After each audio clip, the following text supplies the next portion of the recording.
بسم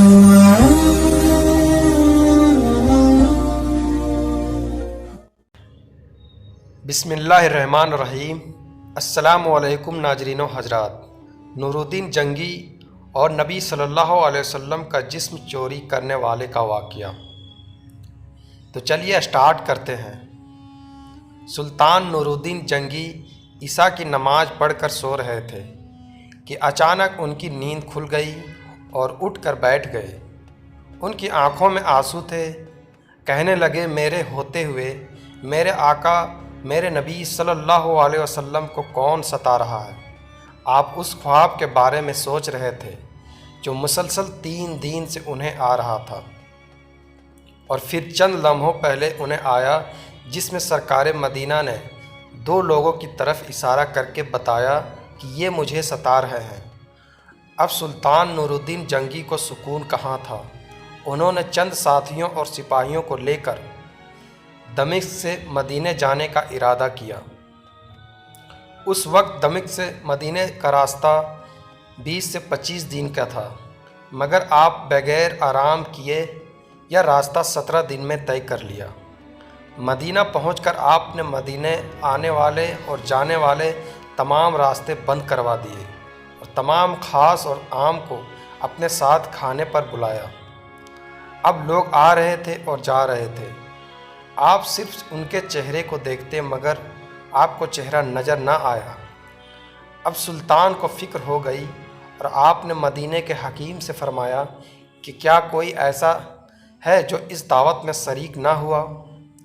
جواب ملا کہ مدینے میں رہنے والوں میں تو کوئی بھی نہیں ہے، مگر 2 مغربی مسافر ہیں جو روضہ رسول کے قریب ایک مکان میں رہتے ہیں، تمام دن عبادت کرتے ہیں اور شام کو جنت البقیع میں لوگوں کو پانی پلاتے ہیں، اور یہ لوگ کافی وقت سے مدینے میں رہ رہے ہیں۔ سلطان نے ان سے ملنے کی خواہش جتائی۔ دونوں مسافر بظاہر بہت عبادت گزار لگتے تھے۔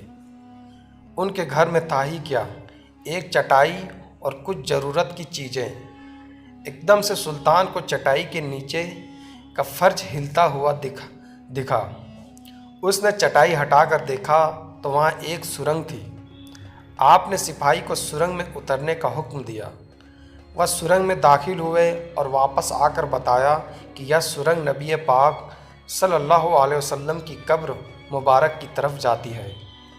یہ سن کر سلطان کے چہرے پر غصہ اور غضب کی کیفیت طاری ہو گئی۔ اپنے دونوں مسافروں سے پوچھا کہ سچ بتاؤ، تم لوگ کون ہو؟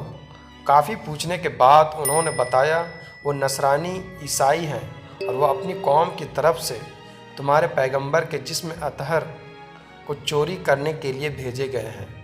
سلطان یہ سن کر رونے لگا اور اسی وقت دونوں کی گردنیں اڑا دی گئیں۔ سلطان روتے ہوئے جاتے اور کہتے جاتے کہ میرا نصیب کی پوری دنیا میں اس خدمت کے لیے اس غلام کو چنا گیا۔ اس ناپاک سازش کے بعد ضروری تھا کہ ایسی تمام سازشوں کو ہمیشہ کے لیے ختم کر دیا جائے۔ سلطان نے انجینئر بلائے اور قبر مبارک کے چاروں طرف خندق کھودنے کا حکم دیا، یہاں تک کہ پانی نکل آئے۔ سلطان کے حکم سے وہاں پر بڑی کھائی بنا دی گئی اور اس میں پگھلا ہوا سیسہ بھر دیا گیا۔ سیسے کی خندق اور کھائی آج بھی روضہ رسول صلی اللہ علیہ وسلم کے ارد گرد موجود ہے۔ دوستو، ایسے ویڈیو دیکھنے کے لیے ہمارے چینل کو سبسکرائب کر کے بیل آئکن کو بھی دبا دیں۔ ملتے ہیں اگلے ویڈیو میں، تب تک کے لیے اجازت دیجیے۔ خدا حافظ۔